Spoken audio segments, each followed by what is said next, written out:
Allez de toutes les nations, faites des disciples, les baptisant au nom du Père et du Fils et du Saint-Esprit, dans Matthieu 28, 19. Prenez, mangez, ceci est mon corps, buvez, ceci est mon sang. Matthieu 26, 26, 27.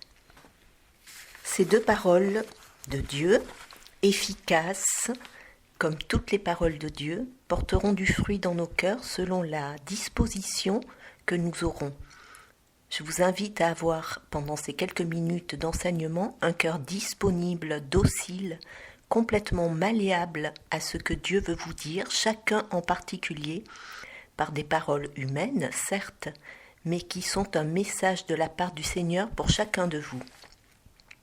Je vais donc vous parler de deux sacrements, le baptême et l'Eucharistie. Il y a 2000 ans, Jésus a guéri, nourri, pardonné. Aujourd'hui, il continue. Pour chacun de nous, il veut faire son œuvre de salut, de sanctification. Tout cela par amour. Comment le fait-il aujourd'hui? À travers son Église. L'Église catholique est le corps du Christ, son épouse mystique, et c'est par elle qu'il continue son œuvre, à travers des personnes qu'il a élues, qu'il a choisies, et dont il se sert comme des instruments, dans la mesure où ils sont fidèles à leur mission. Le cœur de toute la révélation judéo-chrétienne, c'est l'alliance. Dieu crée une alliance, purement gratuitement, par amour. Il choisit de se lier à l'homme depuis la création, avec Adam et Ève, à travers tout l'Ancien Testament, la première alliance, les prophètes, les rois, les juges, tous ces hommes choisis, élus pour le peuple, pour manifester sa miséricorde, c'est-à-dire son cœur de père devant la misère de l'homme.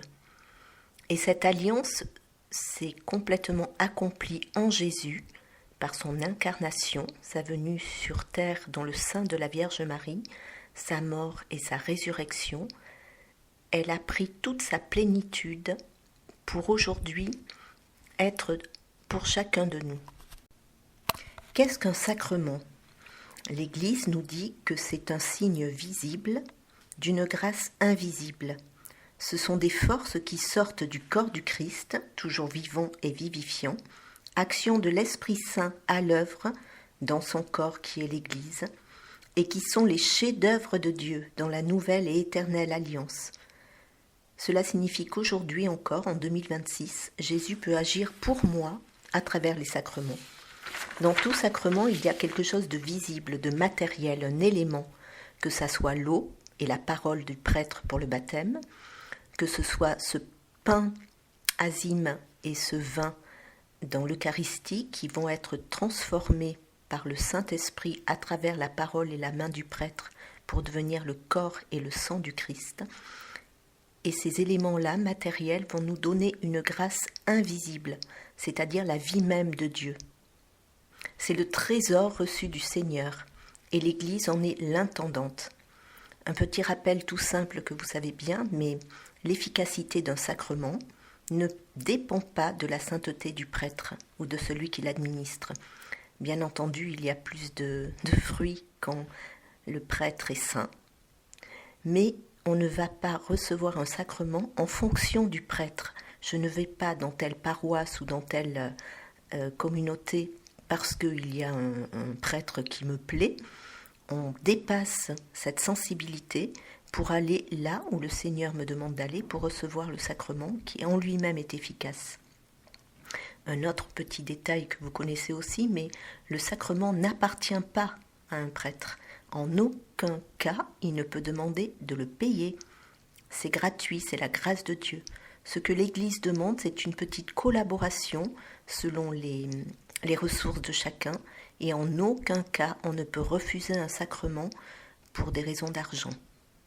Sinon, ça s'appelle la simonie et c'est un péché très grave.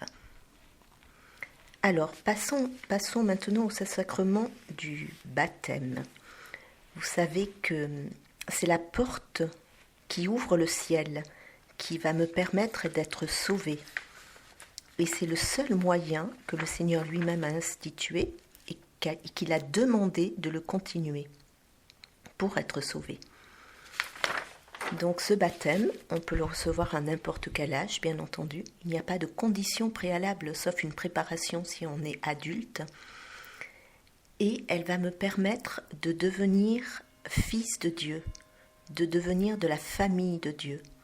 Elle va aussi me permettre de recevoir la plénitude du Saint-Esprit. Je serai temple du Saint-Esprit et frère de Jésus.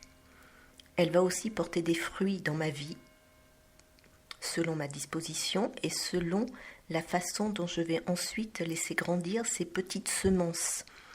Je deviens prêtre, prophète et roi. Qu'est-ce que cela veut dire ? Cela veut dire que je peux offrir et m'offrir moi-même à Dieu. Je peux aussi intercéder pour moi-même et pour les autres. Je peux parler au nom de Dieu, au nom de Jésus, avec autorité. C'est-à-dire que ma parole devient elle aussi efficace quand je le fais au nom de Jésus et en fonction de cette semence reçue au baptême. Et roi, cela veut dire que je règne. Mais le règne, pour Dieu, c'est servir. Je deviens en quelque sorte serviteur du royaume de Dieu, qui ne demande qu'à grandir en fonction de ma disponibilité et aussi de ma responsabilité. Je deviens comme Seigneur. Rappelez-vous qu'à la création, la mission que le Seigneur Dieu confie à Adam et Ève, c'est de régner sur l'univers, c'est-à-dire d'en prendre soin, de le faire grandir, de le cultiver, et non pas d'en être un maître tout-puissant qui en ferait n'importe quoi. Nous sommes rois, c'est-à-dire nous sommes serviteurs du royaume. Le baptême, c'est indélébile, c'est une fois pour toutes, je ne peux pas le retirer. Mais par contre, j'en suis responsable, comme je l'ai déjà dit, pour le faire grandir. C'est la petite semence de sainteté qui va se déployer tout au long de ma vie. Et comme le Seigneur est très bon, il va me permettre justement de faire grandir cette semence en la nourrissant par l'Eucharistie, le trésor de l'Église, la source et le sommet de la vie chrétienne. Et le diable le sait très bien, c'est pour ça qu'il y a tant de profanation et de sacrilège aujourd'hui, en France et ailleurs, qui volent les hosties consacrées pour en faire des messes noires. Ça montre à quel point le diable en est jaloux. Carlo Acutis, un tout jeune saint que nous aimons tous beaucoup, disait que c'est l'autoroute pour le ciel, qu'il n'y a rien de plus grand et de plus rapide que se nourrir de l'Eucharistie, de l'adorer, de la regarder, puisque c'est Jésus lui-même. Qu'est-ce qu'on peut demander de plus ? Jésus est là. Le corps et le sang du Christ qui vient nous nourrir. Alors, il y a des conditions, bien évidemment, pour recevoir ce trésor. On ne peut pas le faire de n'importe quelle façon, puisque saint Paul lui-même nous dira dans la première épître aux Corinthiens, chapitre 11, verset 27, « Celui qui aura mangé le pain ou bu la coupe du Seigneur d'une manière indigne devra répondre du corps et du sang du Seigneur. » Il y a donc une communion sacrilège. Communier indignement, c'est comme donner à Jésus le baiser de Judas. Qui donc de nous voudrait faire cela ? C'est pour ça qu'on doit s'y préparer. S'y préparer d'abord par la foi et l'amour, le cœur et la raison. Je sais que Jésus est là. Est-ce que je suis prête maintenant à le recevoir ? Bien entendu, on n'est pas digne. Seigneur, je ne suis pas digne de te recevoir, dira-t-on avant chaque communion, à chaque messe. C'est Jésus qui nous rend dignes. C'est lui-même qui nous donne ce manteau royal pour le recevoir.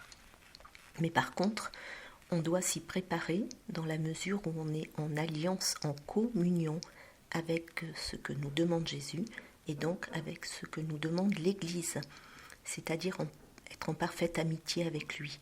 D'où la nécessité de se confesser régulièrement, d'enlever mon cœur tous ces péchés qui le rendent sale, taché, et puis bien entendu de vivre en fonction de ce que nous demande l'Église. Le mariage, par exemple, est indissoluble. C'est Jésus lui-même qui nous le rappelle. C'est pourquoi l'Église, dans sa sagesse, justement pour empêcher que nous rentrions dans un péché qui serait grave, il nous demande de ne pas communier à son corps et à son sang. Mais par contre, il y a bien sûr la communion spirituelle. Et puis ce sacrifice est une manière aussi de se sanctifier. Et vous le savez bien, il est bien plus beau, plus humble, plus vrai de s'avancer devant le prêtre, les mains sur le cœur pour recevoir sa bénédiction, que de faire une communion qui serait indigne. Dernière chose qui est très importante, c'est que je dis Amen quand je reçois Jésus. Cela veut dire je crois, c'est un mot hébreu qui veut dire cela est, il en est ainsi. C'est vraiment Jésus que je reçois. L'origine de l'Eucharistie, c'est bien sûr le jeudi saint, la dernière scène, qu'il va accomplir à la croix. C'est pour ça que c'est vraiment son corps et son sang donnés en sacrifice pour me sauver. Le curé d'Ars, le Padre Pio ou saint Philippe Néri disaient que si nous comprenons réellement ce qu'est la messe, nous en mourrions d'amour. C'est vraiment le secret de la miséricorde de Dieu. N'ayons pas peur de nous approcher de ce sacrement avec tout l'amour de notre cœur.